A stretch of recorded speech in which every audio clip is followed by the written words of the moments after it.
What is up, Facebook land? Welcome to another episode of the 2 Dates and a Dash podcast. I am your host, Matt Cubbler, and before I introduce my very special guest, I just wanted to first dedicate this episode to all my brothers and sisters in the Federal Air Marshal service who are out there protecting our aircraft wherever they may fly in the world against terrorism.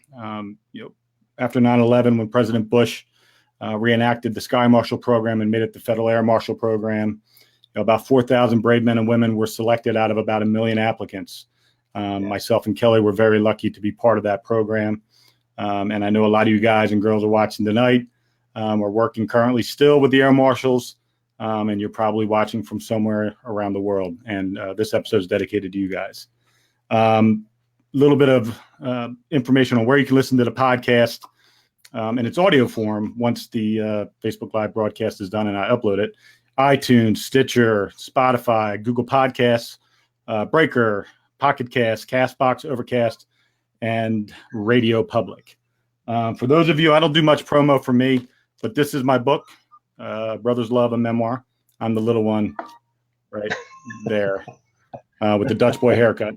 So if anybody ever wanted to learn more about me, you can certainly pick up a copy of the book. I'm going to throw on my hat while I read. This is a Criterion Tactical hat. Amen, we may have lost Kelly for a second, and I'll explain why in a minute. But Kelly Venden is an amazing human being. He is a sergeant major retired from the United States Army. Hopefully we didn't lose him permanently. No, I'm here. Kelly, if you can, just log back in, buddy. I'll keep going. He is a sergeant major retired from the United States Army. He was an Army Ranger with the 75th. He is a Special Forces and also a member of Delta Force. We kind of lost Kelly here for a second, but we're going to get him back in. He's coming back on right now. I can feel him. He spent over 22 years in special operations. That's Rangers, Special Forces, and Delta. That's a lot of combat. You're back, brother. Good to see you. All right, cool. And I'll explain to you guys why he may have some issues with his Wi-Fi there. I found out today is Delta Force's birthday, so happy birthday, Delta Force. Kelly was like I mentioned earlier, a United States Federal Air Marshal from 2003 to 2008, which is where he and I got to know each other. He's the founder of Criterion Tactical, which is this hat right here I'm wearing. He also has another company called Citadel Safeguard Solutions, which puts armed guards in schools in Texas. So without further ado, I would like to introduce my friend, my brother, Kelly Venden. How you guys doing out there? What's up, brother? How are you? Man, life is good, sir. Life is good. Where are you at right now? I am in Afghanistan. That would explain the really crappy Wi-Fi. That's some third world Wi-Fi right there. But it's pretty amazing. I can do this from across the world. I think it's cool. Pretty neat. That's awesome. So what are you doing right now in Afghanistan? So I'm working with both U.S. troops and our coalition partners, teaching them how to stay safe, brother. That's awesome. So you're doing, I think it's counter IED training? Absolutely. So counter IED, firearms, you name it, whatever it takes to bring our boys home safe and sound. That's awesome, man. So you're coming home soon, though, right? That's what you said? Yeah, I am. Yeah, be home for Christmas. And you're doing a 4-month rotation, correct? You have 4 months home, 4 months there, 4 months home, 4 months there. Yep, absolutely, which is pretty nice. I think it's cool because you get a little bit of the action of where you need to be at as far as being a warrior and a gunfighter, but then you also get to come home and decompress and spend some time with your family and be with your wife and daughters and enjoy all that time too. Amen to that, sir. All right, so we're going to jump right into this nonsense. All right, you and I are going to go back in time. All right. We're going to talk about, you spent how many years in the Army? 23. 23 years. You achieved the rank. 21, excuse me. 21. You achieved the rank of Sergeant Major, which is as high as you can go in the enlisted. Right. My first episode, I had Sergeant Major Reggie Butler. So I've got a run of Sergeant Majors right now going on with the show, which is cool. Nice. I achieved the highest rank of specialist promotable. So in case anybody was curious, that's a whole lot lower than the sergeant major rank that you had. But you guys do all the work. Yeah, we're the grunts. You guys, but you were a grunt too, and then you worked your way up to the point where you're telling people what to do. So you were primarily infantry, and then you went Rangers, then you went Special Forces, and then obviously you ended up in Delta Force. Let's take everybody back in time and look at what does it take to become a Ranger in Special Forces and ultimately Delta Force. What's that like?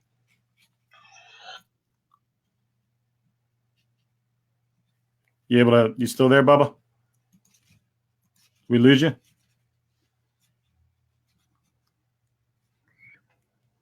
Well, still there? There you go, brother. All right, we got you back. There we go. Yeah, sorry about that. I love this. This is the best. This might be the best podcast ever because we're dealing with third world Wi-Fi, and it's very rare to get somebody on a podcast calling in from Afghanistan. So I'll deal with it. All right, sounds good. But I tell you, it's dedication, man, and it's a lot of heart because it's hard. It sucks most of the time. But the fight is worth it because you're out there on the leading edge, and you're one thing about the Rangers and Special Forces, and of course the Special Ops. You're taking the fight to the enemy. You're not waiting for them to come to you. And for the president's right hand, it's an honor to do it. And the level of professionalism and the people that you work with all have the same mindset. So it's well, here's the deal. I know you can't have any, but this one's for you, brother. I'm gonna have a sip of this beer for you. Thanks, brother. I got my coffee. That's all I can do. So I don't think people recognize that it's 4:00 in the morning there, right? It's yes, sir. Correct. That's amazing. That think about. So when I texted Kelly and I asked him to be on the show, and I had no idea you were in Afghanistan. Actually, I was pretty pissed off when I texted you earlier and you didn't get back to me right away. I'm like, what the hell? So he texts me and he goes, yeah, I'm in Afghanistan, and that's what is it? 9 hours difference. 9.5 hours. Yeah, so, for you. Yeah. So I'm like, okay, well I'm doing the math and I'm not very good at math. And I'm like, that's gonna be like 4 a.m. for the show. And I think your exact words were, and by the way, I'm probably gonna cuss a little bit on this episode, just so everybody gets a little bit of a heads up. But I think your exact words were, I'm an army man, sleeps for pussies. So that's all I needed to hear. We were doing a show at 4 a.m. Afghan time and 7 p.m. Royersford, PA time. So, all right. So let's go back. You're in Rangers. How old were you when you went into Rangers? 19. Wow.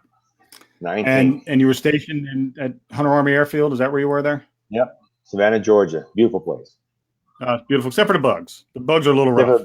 Mosquitoes stink you. Yeah. So you spent how many years in Rangers? Did 5 years in the Ranger Battalion, and started noticing that a lot of my senior leaders were disappearing. And I'm like, man, where are these guys going? Well, I can't tell you.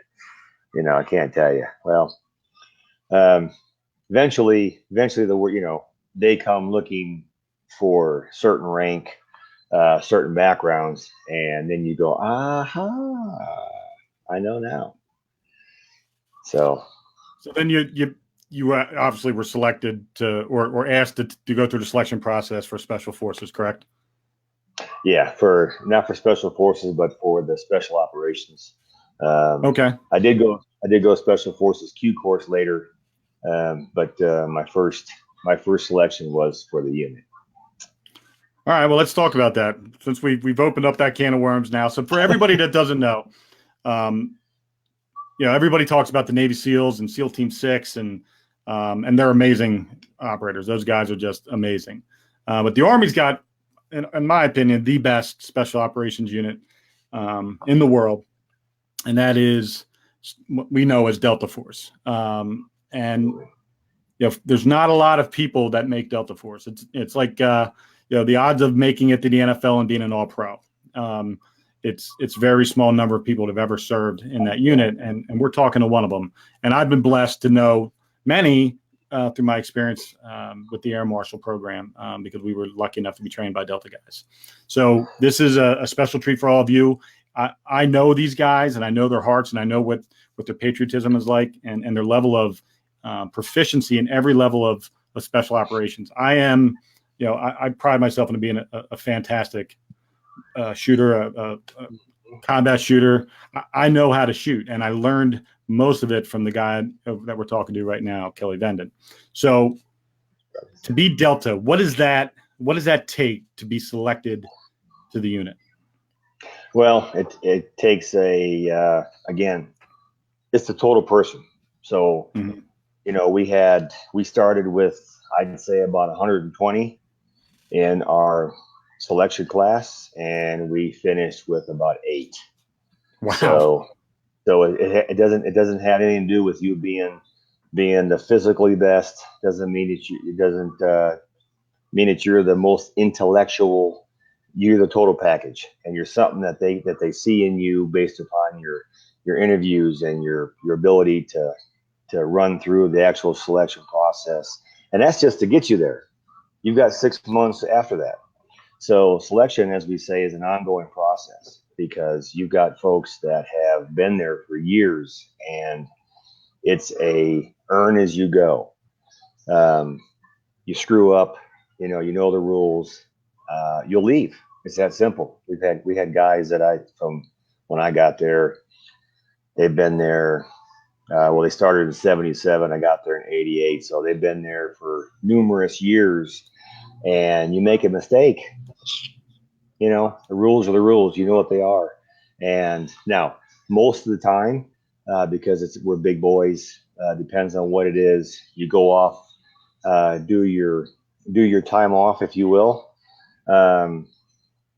Understand the decision that you made, and it will bring you back, right? So it's not like you're PNG'd, persona non grata forever. Right.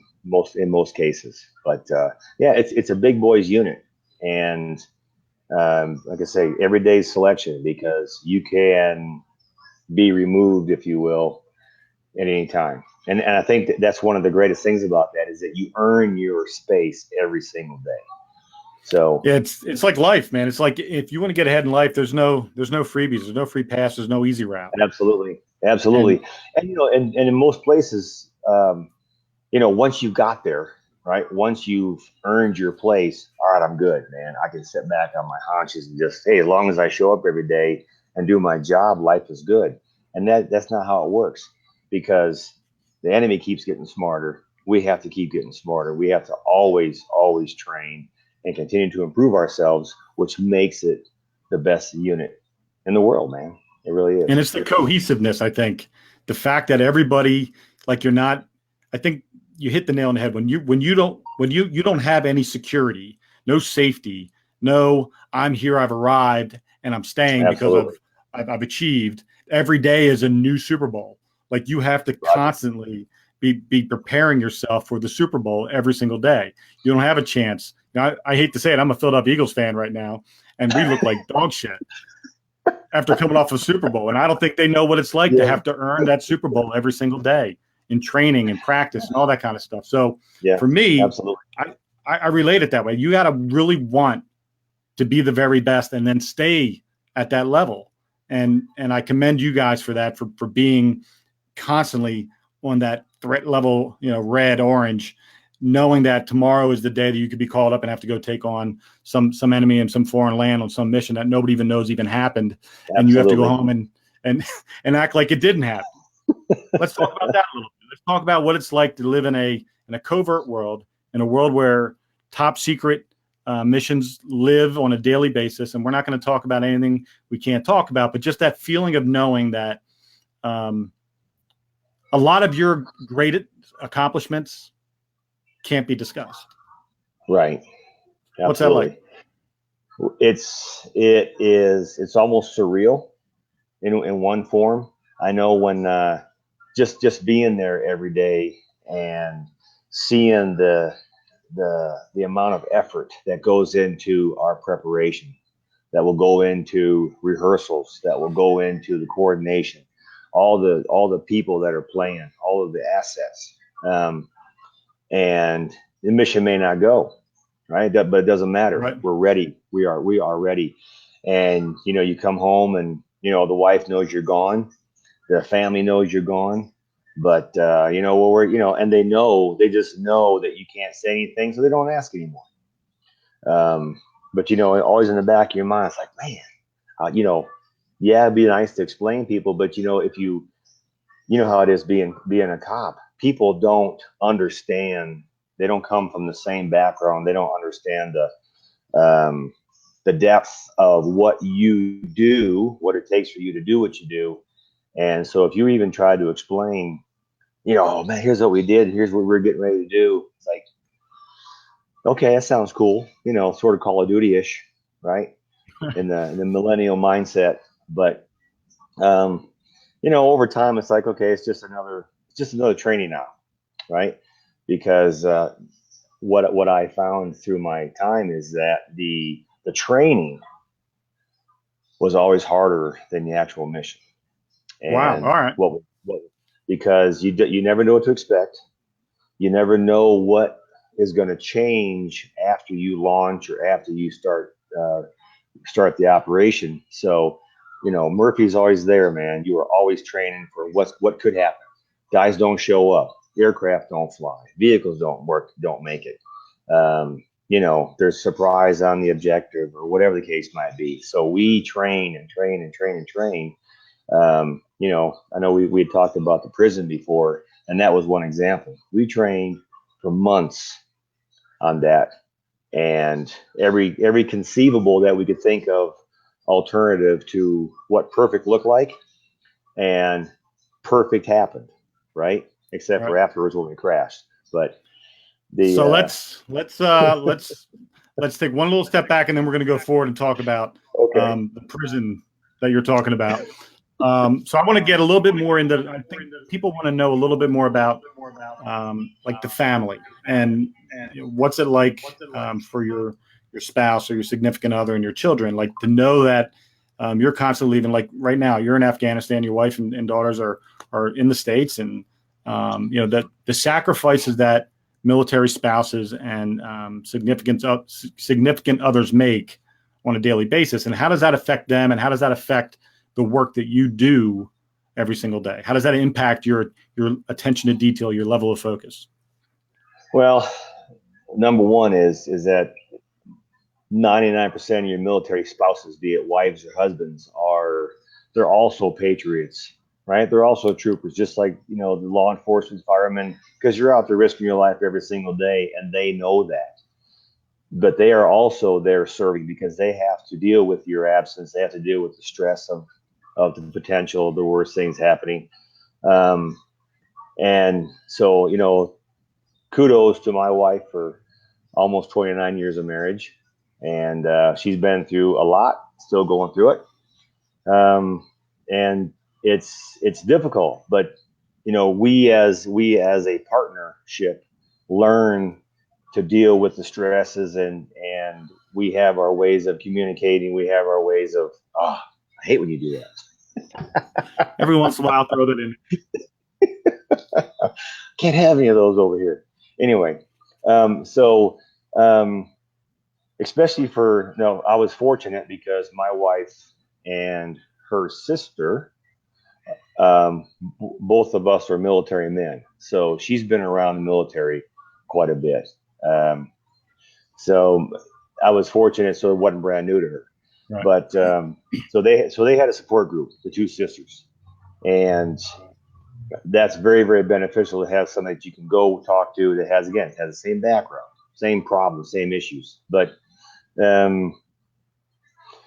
it's also communication. You have to have a plan. And one thing about the military, as you know, is how to plan. So we plan for contingencies, we plan for emergencies, we plan for when all that goes out the window. Okay, here's our plan, and plan for the plan for the plan. Absolutely. So that sort of becomes your routine, and the wives or the spouses, they get into that routine, and you're going to get ready to go on a trip. All right, here's the things we have to do to get prepared for it. While I'm gone, if you can't get a hold of me, who's your backup and who's your backup, and that's how you become confident that when I'm away, my family's good to go. So, and I love the people. some people look at me and think I'm over prepared. I have too many plans. I'm constantly solving problems and then figuring out how can I do it better. And I think that's all part of that mindset. And I'm part of this show, and part of the reason why I'm doing this podcast is I want to feature people that are world changers, that are doing things that are outside of the norm, that have accomplished things that others have never even thought of or dreamed of accomplishing, and highlight those. It doesn't have to be military or law enforcement or sports, but it's anybody who's done something so amazing that I go, holy shit, that was insane. How did you do that? And, having spent the last, 18 years or so knowing you and working with you and training with you and having you come out to Pennsylvania and perform some firearms training for some people out here. And, I'm in awe of the stuff that you've had to do in your lifetime and the people that are in your support system and the sacrifices they've had to make. So for me, this is such an honor to have you on the show. So without any more pausing or deflecting, we're going to go right into the signature Kelly Venden moment, which is the Operation Acid Gambit, which was a Delta Force mission back on December 20th, 1989 in Panama to rescue an American broadcaster. He had a radio show in Panama, and he was putting out anti-Noriega propaganda, and he was arrested for suspicion of espionage and was sentenced to death. And he was put in a prison in Panama. And Delta Force, as you mentioned, trained for months in preparation for the rescue of Kurt Muse from the Panamanian prison. Right. And I want to go back. I mean, I put some video up on my Facebook page and on the event page that was done on the Discovery Channel. Right. About you guys that featured you and a bunch of other guys. But let's go back to before the night of the mission, December 20th, the preparation and what you guys had to do in order to be prepared for what eventually ended up happening and how it helped you survive the unfortunate events that occurred after. Training, brother. Training. Like I said, the lifestyle is training in every aspect of your job, because you have to be that complete package for what's coming. So, our normal training regimens pretty much stayed the same. But again, it was the rehearsals. It was bringing together all of the team, because none of this stuff happens on its own. We're just a piece of the pie, and it takes the Air Force, the Navy, the Marines. It takes the air-land battle to get these things done. And the planning, of course, was months in advance. When they chose that date for the invasion of Panama, then of course we were going to be just prior to, so that we catch them by surprise. The old speed, surprise, violence of action, which you can't say anymore. Heaven forbid. You can't, because that's not safe, and everybody would need a safe place after you say it. So thanks. Now everybody's going to go and hide underneath a blanket. Great job, Kelly. Good job. You said violence. Shame on you. Uh-oh. So, anyways, I digress. We'll go back away from the millennial snowflake stuff and go back into what it took to go into that. So we trained, and like I said, we went down to Florida, and they built an exact replica of the prison. Phenomenal. So we and that just shows what people don't realize, but it shows us the immense effort that it takes to be perfect on the objective, because it's a no-fail mission, right? Yeah. American citizen is being held captive. It's a no-fail mission, and we understand that, and that's why we're there. So we trained, prior to, we of course went down to Panama. We were there for a while, and the time of the launch, again, we had done so much training, so many different Murphys, things that could go wrong.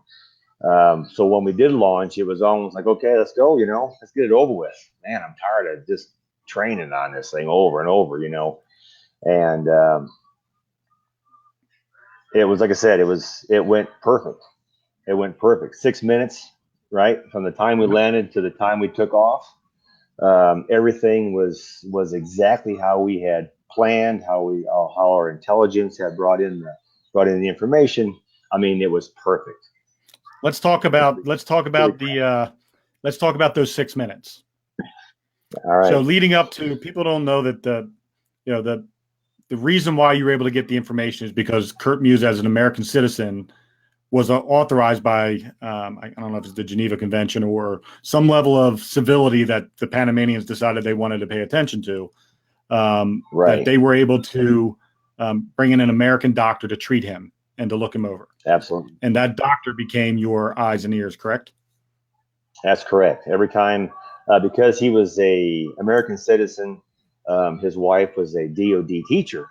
So there was a connection there, and I believe they were afraid of repercussions, obviously, which they got.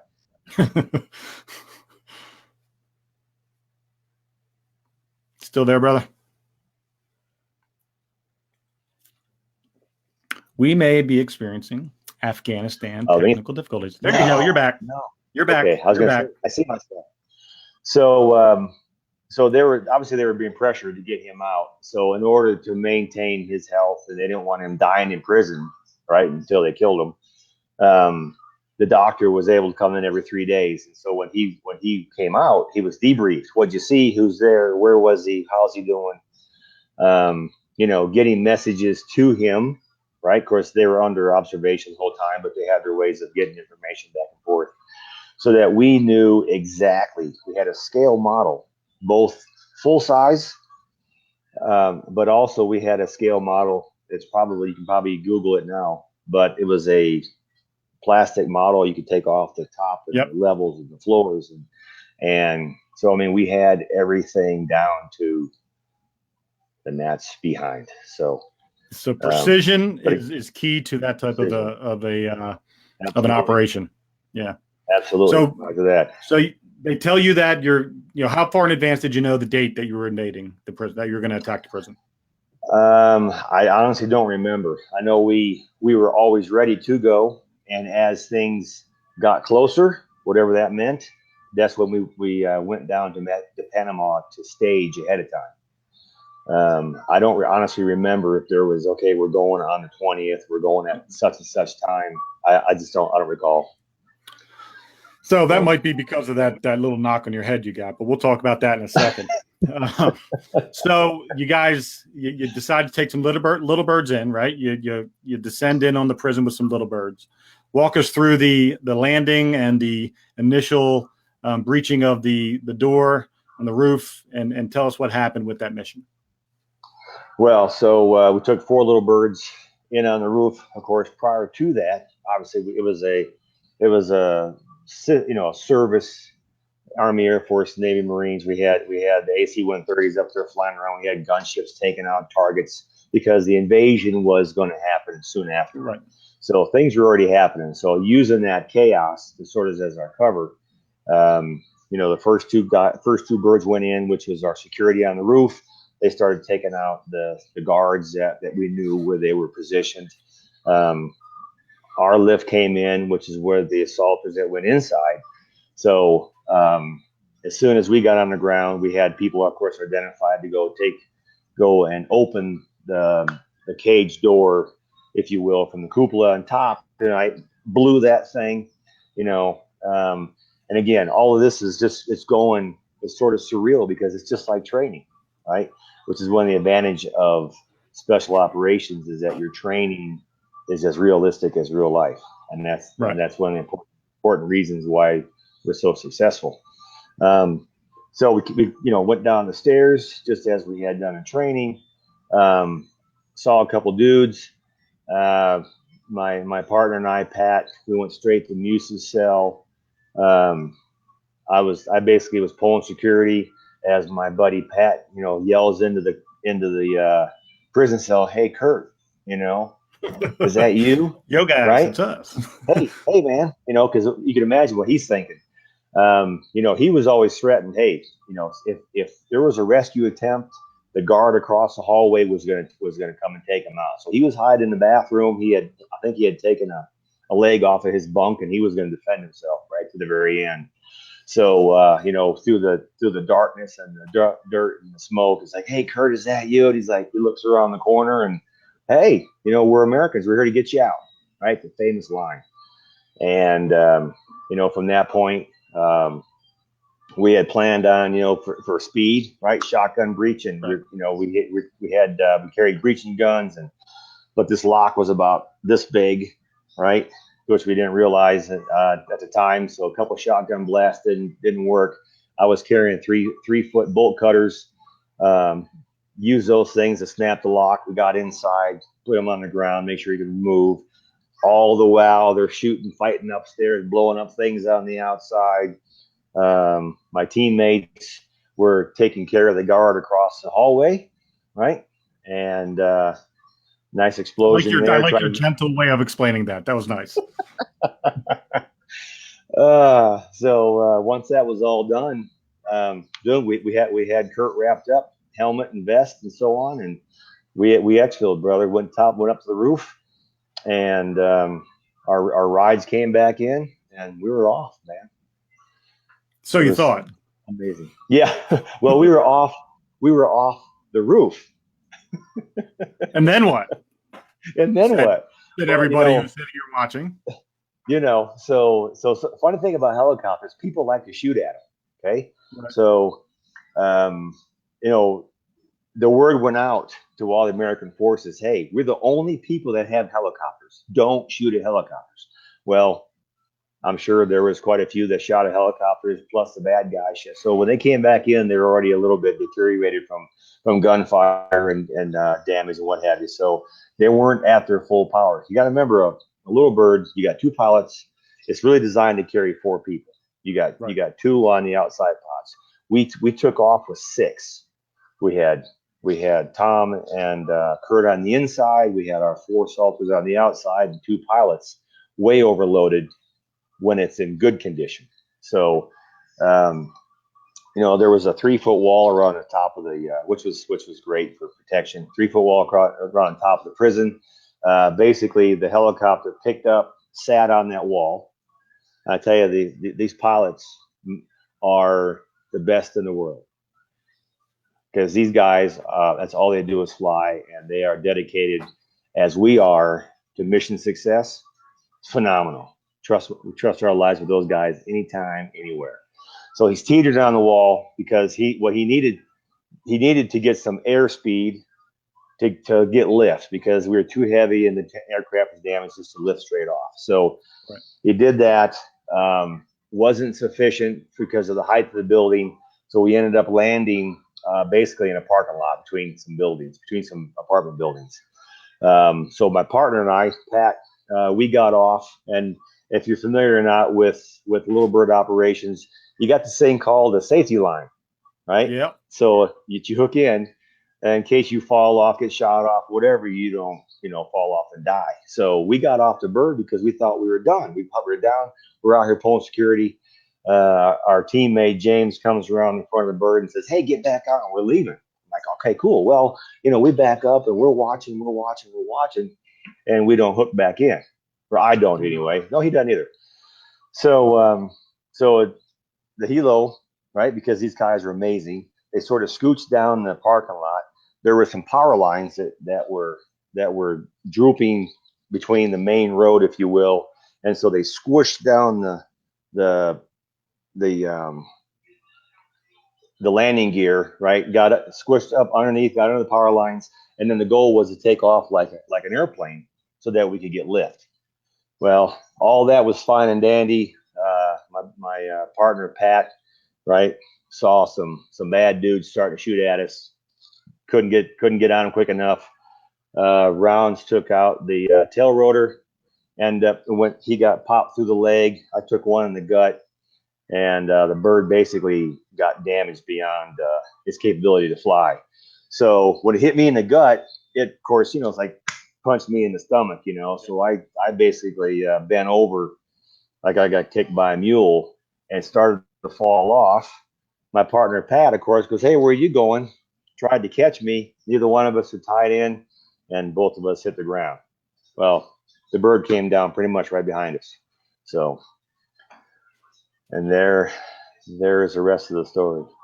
So now that's amazing. Number one, just the chaos of, I mean, if you take away the chaos of the operation of rescuing him, the chaos of trying to leave that damn place and trying to get your helicopter up off the ground. And it's one of those things that you almost think is a given, right? You think it's just going to happen. You're absolutely hopping a helicopter and flies. And take off. And then Murphy, he showed up, and yes, sir. Murphy's Law, it has a way of causing chaos. So you fall out of after getting shot, you fall out of the helicopter. Pat tries to grab a hold of you. He's shot. He falls behind you. When you landed, you got knocked unconscious, correct? Right there. There it is. First place I hit, which is probably why it saved me, because that's the hardest place on my anyway. So it's hard to place on anybody, but that's good. God was watching you, brother. So I was out unconscious. I don't remember some of that because I just don't remember it. But I was awake and talking the whole time. Good. Of course, everything's going on around us. Battle's still on. The invasion is full force. We were the rest of the assault force got back to the base. Everybody's high-fiving, and they're like, "Hey, man, we're missing a bird." Like, oh crap! What? Let's go back and get them. Nope, everybody just stop, because during our planning, we figured that if the birds couldn't get in, we go by ground force. So we had a ground force already en route, which eventually did find us and brought us back. So, was there any loss of life on the good guy side? Not from our team, no, sir. Good. And that's that goes back to that planning stage. That goes back to the working through every possible eventual scenario and finding a solution to each one of those. So that's why Delta's the best. I've been on operations as a cop, and things do not always go as planned, and things don't always end up good because we aren't necessarily at that level. So the fact that you guys are that, when you think about focus and execution and commitment to the task, that is it's almost like a superpower when you're at that level. Like it's so, you have to be so locked in. You can't allow squirrel to be a distraction, right? That you constantly have to stay locked in, and to be at that level constantly. There has to be a burnout rate. Did you notice during your time in Delta a burnout rate with guys that they just couldn't maintain that anymore? Well, I think over time you do lose the edge, because you've been doing it for so long, and you've been, like you said, you've been focused on this, and you've been dedicated to it for so long. But it's sort of a natural attrition, because as you get up in rank, experience, they start moving you around to things, and you're sort of taken away from the action guy position, and now you're put into the staff, the staff and the operations and so on. But I was very fortunate in my time in the military from 82 to 2001. We were doing shock hits, right? I jumped into Grenada, was there for 5 or 7 days. I forget how it was. Panama, there, I was only there for 4 days because I got hurt. I was home for Christmas, which my brother-in-law still makes fun of me for. Somalia, right? Somalia happened. We followed in after Black Hawk Down. I was there for a couple months. Iraq, we were there for the first push. We were there for, I forget, 6 weeks, 2 months. Got to go to Bosnia. For me, we were still in the, what the unit was designed for. We got to go do something. Let's go take care of it and come back home and, get ready for the next one. Now you're in that constant rotation like everybody else is. You got guys doing 8, 9, 10, whatever tours overseas. And it is a draw on them, on their families. So it's a little different these days because of that. Yeah, it's definitely, I talk to people a lot about, I was in during the Gulf War, but there's, from Vietnam till Grenada, Panama, there was a whole generation of guys that went in the military that never had to worry about a war or a conflict. Yeah, right. Absolutely. and now there isn't anybody that has been in the military since 2000, 2001 that has ever not had to worry about going to conflict. So it's a weird, strange change in the way the world is. And absolutely, I'm excited. No, absolutely.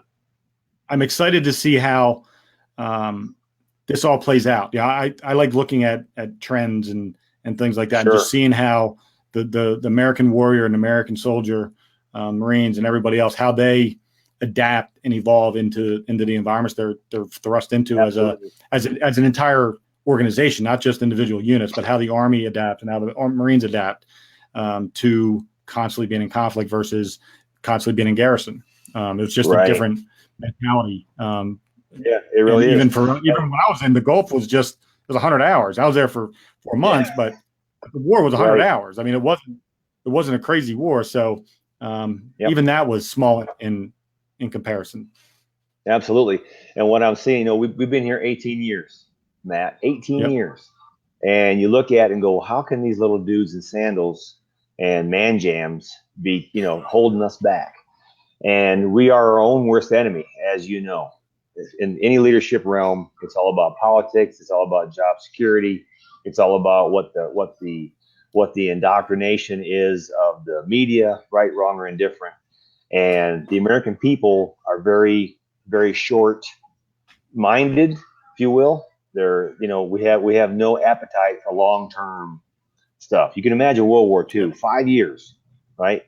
I don't, people didn't see their significant others for 5 years, and if they came home, dude, that was 5 years later, right? Here we have an issue like Panama was, I forget how long the actual fighting and whatever, but and they're already talking about, man, we need to pull our guys out. This is crazy, and you got both sides of the aisle. One wants to go. Well, they all wanted to go until it wasn't convenient anymore. And now it's like, we got to get our people back. I can't believe you're still down there. You know what I mean?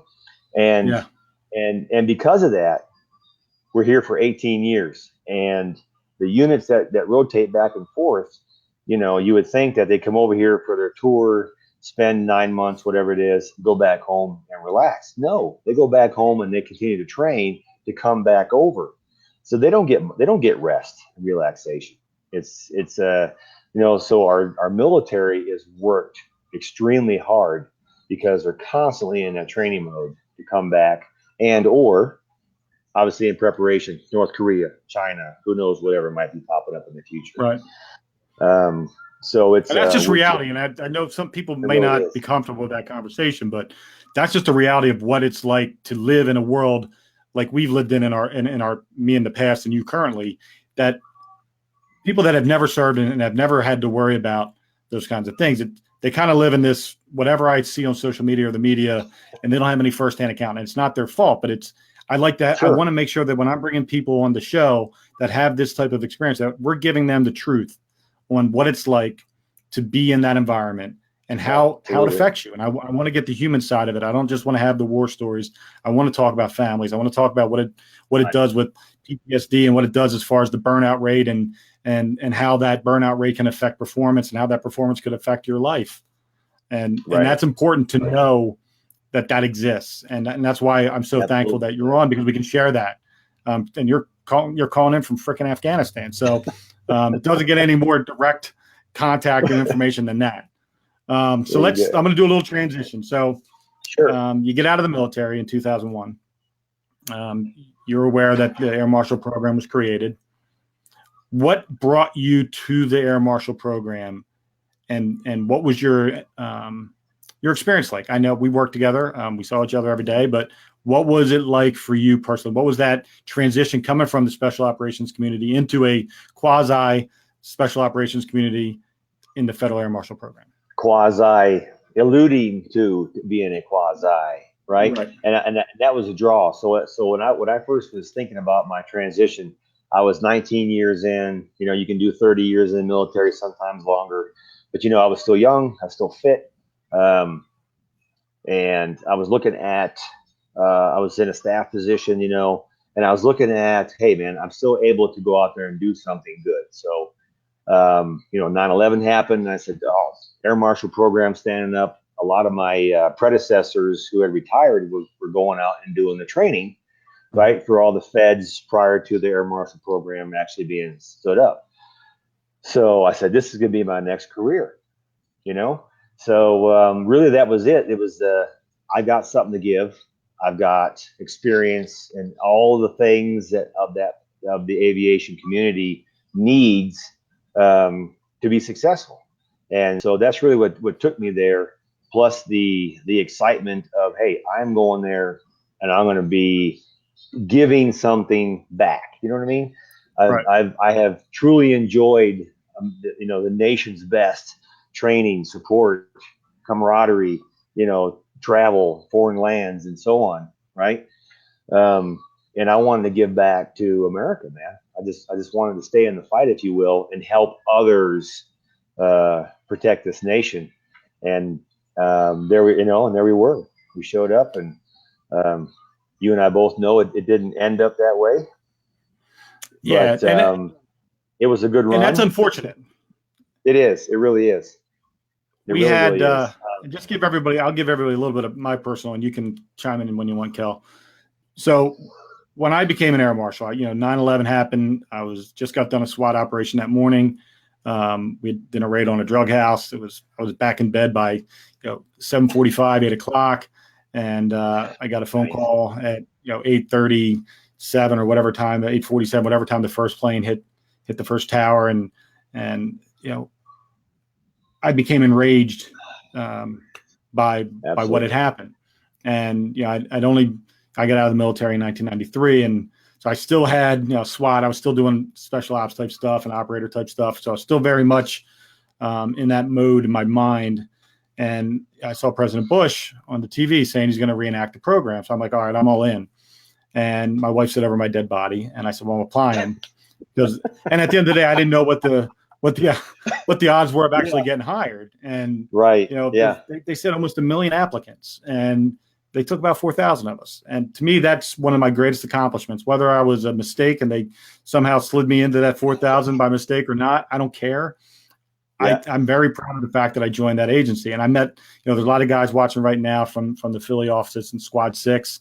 I'm wearing one of our old school Air Marshal sweatshirts we got during training. And I love you guys, and it was the best camaraderie I ever had with a group of men and women who were all highly skilled at what we were doing.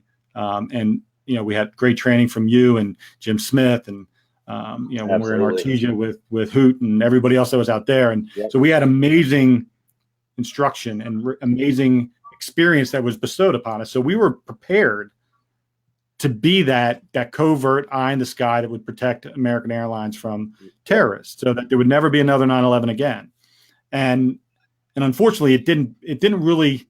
It started off that way, but then it just sort of changed. And like you said earlier, politics, the media, what is the perspective of the American public of what we were doing? And everybody says, "Oh, you're on every flight." I'm like, that's 30,000 flights a day. Can you imagine what the force would be like in order to be on every flight in America? It just doesn't happen. And there was metrics on how we were placed on planes, and the techniques and training that we were supposed to be using to protect aircraft weren't the ones we used. And there was just a lot of problems with the agency, but the problem wasn't with the staffing. The problem wasn't with the guys that were flying every day and the people that were training us. The problem was with, obviously, the bureaucracy. Absolutely. It's always a bureaucracy. And at the end of the day, it comes down to time, money, again, politics. Agencies, starve for money. Everybody's got to make themselves more important. How do you get the most bang for the buck? But from the confidence perspective, nothing gives you more confidence than having that guy on the plane. For the air crew, the passengers, they may never know, and they shouldn't, but they do know that they're out there. And that is a confidence builder, because, after 9/11, flights were not full, right? Because everybody was scared to fly. Right. And how did you get that confidence back in the aviation community? By getting people with guns on those airplanes. And that's what it is. People want that physical, I can see you, I can touch you. A lot of times they did, right? And Hey, man, that's I my. can't Hey, tell me my dude. grandma walked by and touched my arm and say thank you for being here. So it wasn't necessarily. I loved when we went from covert counterterrorist operatives to semi Right. covert counter. And I'm like, there's no such. You're either undercover or you're Or you're not. not. There's no semi. That Absolutely. doesn't exist. So that was one of Absolutely the right. frustrating parts of that job. Yes, But sir. one thing I want to touch on a little bit is our training. And people don't understand that, we flew a lot. I mean, I did Yeah. 4,238 flights. I kept Wow. every one of my boarding passes.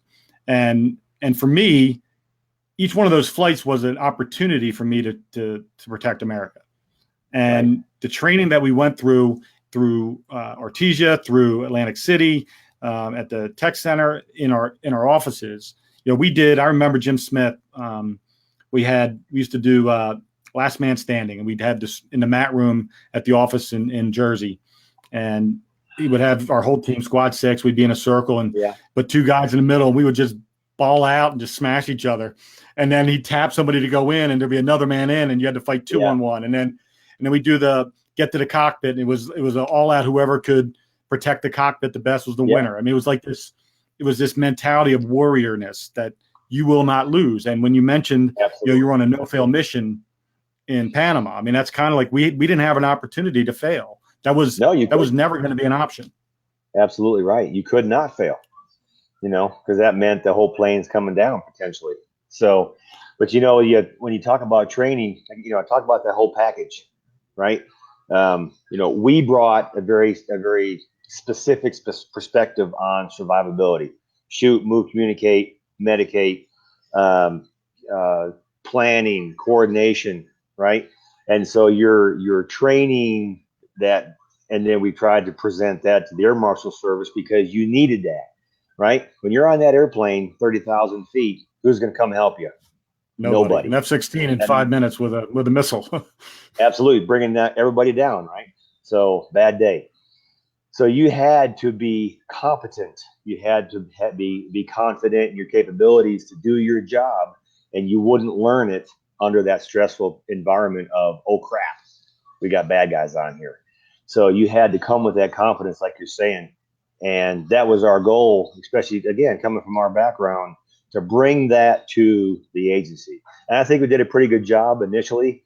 I'm sure it's waned a little bit because time, money, and everything else. But we had a superb program. We were able to implement a lot of things early on because everybody was learning. Nobody really knew where training was going to fit and where the service was going to fit in, which was good because it was better that we came off of really, really good training versus trying to fight uphill the whole time. So it was really exciting. It was good. Well, I can tell you that, I don't know. I'm still in touch with all the guys that we worked with, and we're still friends, and we talk on Facebook. I don't know a whole lot about what's going on today as far as the training side, but I can tell you that the single greatest training I've ever had in my life started the day I landed in Artesia. I was lucky enough to have Rich Kuchochos, Q as we know him, as my class leader. Who was one of your compadres in Delta, and we had Norm Hooten as the head instructor, and it was the guy that Eric Bana played in Black Hawk Down, and so I mean we had all kinds of amazing human beings training us, and then we get to Philly and we have Jim Smith and you and everybody that's teaching us how to survive and how to be an operator in a tube at 37,000 feet with Absolutely. 220 anxious people who may or may not sit and put their hands on the seat in front of them with their head down. So, just working through that environment was just amazing. And I thank you for that because it allowed me to be a better police officer when I got out. It allowed me to maintain my level of situational awareness, things I learned about profiling, bad word, profiling. But when I'm in the airport and I'm watching people movement, things that stand out, it really just helped everything in my life, whether it's situationally, just when I'm out with my family or as a police officer. So for that, I am very much in your debt, and I'm thankful for our friendship. Now I'm going to transition a little bit. We have about 5 minutes left, and I want to spend some time talking about your business. Well, thank you, sir. You have obviously a lot of experience, and that experience lends well to certain environments like firearms training, like protecting schools, teaching police departments how to be better at active shooters types of situations. Tell us about all the things you have going on as far as your companies, and then I'm going to put links in the comments on Facebook, awesome. And then it'll be on my on the podcast as well. So just to all your stuff. So let us know what's going on right now with your companies. All right. Well, Sue, well, you can see I got my primary company, Criterion Tactical, which is my weapons and tactics training company operating out of San Antonio, but I'm nationwide. Done SWAT teams in Maryland, places up in Michigan, Florida. So I travel to the customer, which is what I like about what I can provide, because cops don't have a lot of money. So I will come to you. I also do Texas license to carry because I'm a believer in the Second Amendment, as you can imagine. And people need to be protected, but it starts at home. Self-preservation is the key to survival, Matt, and you know this. Absolutely. People expect to be rescued, and you have got to be in charge of your own survival, as sad as that is. So firearms training, tactical medicine, obviously police, SWAT, law enforcement, or military, the whole gambit. And then we started recently Citadel Safeguard Solutions, which is a armed security company, with my goal providing security to private schools, but also businesses, because most of your security guard companies give you a guy at the gate, and that guy not putting down security guards, but really is just there for a paycheck, right? My approach is that it's a posture, just like a military base. You have the guards on the gate, but you also have people that are inside that base who are trained and have the processes and know what to do when, medically, how to defend, what their reaction plans are. And a typical business or a school active shooter, whatever scare they may have, is no different. You can't rely on the exterior deterrence to be the end all. People have to be involved. So we have a posture. So we go through how the people, what their reaction plans are, their protocols, medical training, because 90% of your casualties in active shooter events, they bleed out. Shamelessly, they bleed out. So it's unsat. So I go for the total package, both in my weapons training. It's not just about being able to shoot, as you have alluded to, but this is your number one weapon right here. The handgun's a tool, carbine's a tool, but by golly, you're going to know how to use it when you decide you need to. And it's all about efficiency in action, right? No tactical techniques. All that stuff is for the Navy SEALs, right? There it is. There it is. Finger. Love it. I had to get it in there, right? Cool. So, I only use tried and true stuff that kept us alive and keeps the guys alive to this day. It works. It's the right way to do things, and anything else is just it's a waste of time. So there you go. I'm available. I've got 2 Facebook pages, one for Criterion, one for Citadel. Look me up, contact me. Like I said, from my weapons training, I'll come to you. So if you're in San Antonio, I can tell area, you firsthand, you have. Yes, sir. And you have. We had a class in Pennsylvania about 3 years ago. And it was an amazing class. Some guys that, they're not law enforcement, just guys that wanted to learn how to protect themselves. And so it was the training was as good as what I got when I was in the Air Marshal. So I will attest firsthand that when I brought you to Pennsylvania to have that class, that it was as good, if not better than what we did in the Air Marshal. So if anybody wants to get out there, learn how to shoot, put together a class, 8 to 10 people, bring Kelly up, do a handgun, carbine, handgun only, whatever you want to do, shotgun, whatever you need, Kelly will do it. And it's going to be the best training you've ever had in your life. I am thankful for you, brother. I am thankful that you're going to be coming home on the 8th of December to see your family, be home for Christmas. Let's make sure that we support one another. We take care of each other.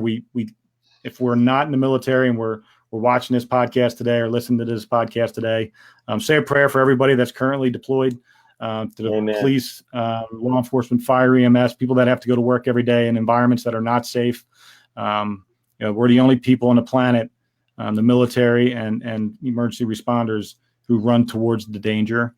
Amen, and we don't brother. have an opportunity to say, no, I'm done. That's right. We have to go. And I'm thankful for people like you, Kelly, for being in my life and making me a better person, a better operator, a better shooter, and a better father. So Thank you, for everybody who's watching today, thank you. I just want to say that America is the greatest country to ever be thought of and created. And Amen it's because of its greatness and her greatness that people like Kelly exist. And the reason it will always be the greatest is because of people like Kelly. So for Matt Cubbler, my special guest, Kelly Venden, you've watched and listened to the 2 Date and a Dash podcast, episode 3. For all things great and amazing like America, I say thank you to all of you. God bless and be kind to one another.